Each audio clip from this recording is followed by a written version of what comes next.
we contact a customer service centre, we expect a positive experience, regardless of how we reach out. Consumers want a sympathetic, informed, helpful person on the other end providing service. This great customer experience is crucial for business, but it's becoming harder to achieve. Organisations need a better understanding of their customers, their expectations and their behaviours. Also, they must have an engaged workforce with the knowledge and skills to help. A tall order?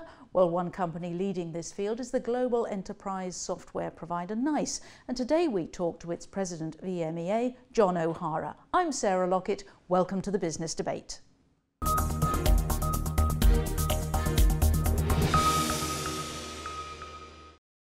John, welcome to the London Stock Exchange studios. Thank you, Sarah. It's good to be here. So when customer service isn't great, what's usually gone wrong and how do you help with that? I think to answer that, you have to think of what's happened with customers nowadays. They become a lot more empowered and they have much higher expectations, which is a good thing. And one of their expectations is that when they communicate with an organization, they do so in multiple different channels, multiple different ways. And they expect those organizations to join all of those different contacts up into one holistic picture. So when they talk to the organization, they like to know exactly that you know who they are. And customers are always on, aren't they? They're tweeting at midnight, complaining about things. How do you keep up with that? I think part of it is helping organizations to improve their processes around the workforce and also with technology largely. And again, we've seen organizations who have to pull together tweets or multiple other channels that we just mentioned into one overall picture. So you have a complete view of the journey that the customer goes on. And that journey has multiple different touch points in an organization. And you can pick up so much from it, whether it's new trends in customer interactions, roadblocks, and so on. So many things.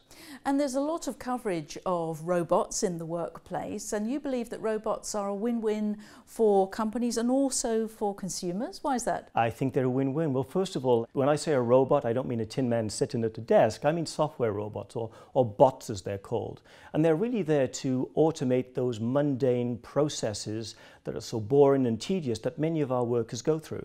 So if you can remove those tedious processes by giving it to a software bot to carry out, it frees up more time for those workers to do much more productive things, much more interesting things. And I think that's a win-win for the individual as well as the organization. So the customer service industry is changing. What would you pick out as the main trends and how is NICE staying ahead, do you think?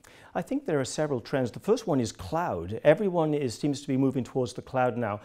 Contact center as a service where everybody can very easily access the latest technologies and the latest applications and have it turned on and effective without going through a huge cost exercise, first of all, is the first trend that we're seeing. And then the power of analytics in the cloud is also very, very prevalent.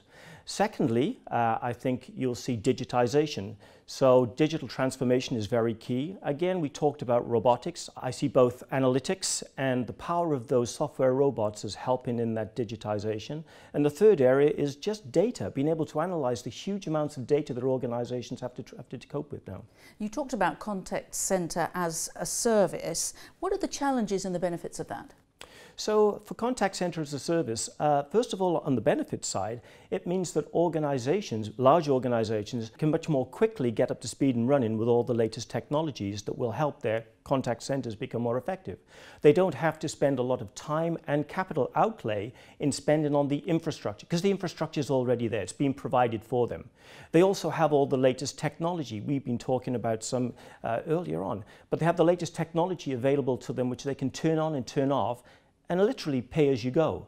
And it also means that some of the smaller organizations, the SMBs as we call them, that never really had access to this technology before because, again, of the cost and time, they can now also very quickly deploy and turn on that technology. And at the end of the day, it very often comes down to humans in call centres. What have you found about making them a great workforce?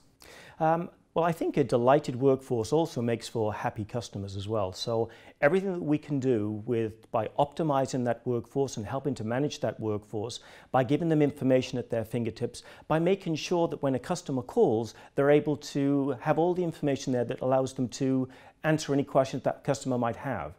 And another good example of technology is a new trend that we're seeing called real-time authentication, which is voice biometrics. And what that means is really when a customer calls in, rather than having to go through a lengthy script with a call center agent about what's your date of birth, what's your mother's maiden name, etc., they're automatically authenticated by their voice. Their voice is their password, and we are leaders in that technology. Fantastic. Well, thank you very much, John, for that. Thank you, Sarah. And remember to join us next time when we'll be discussing the latest innovations in fire security and protection and digital banking. Bye for now.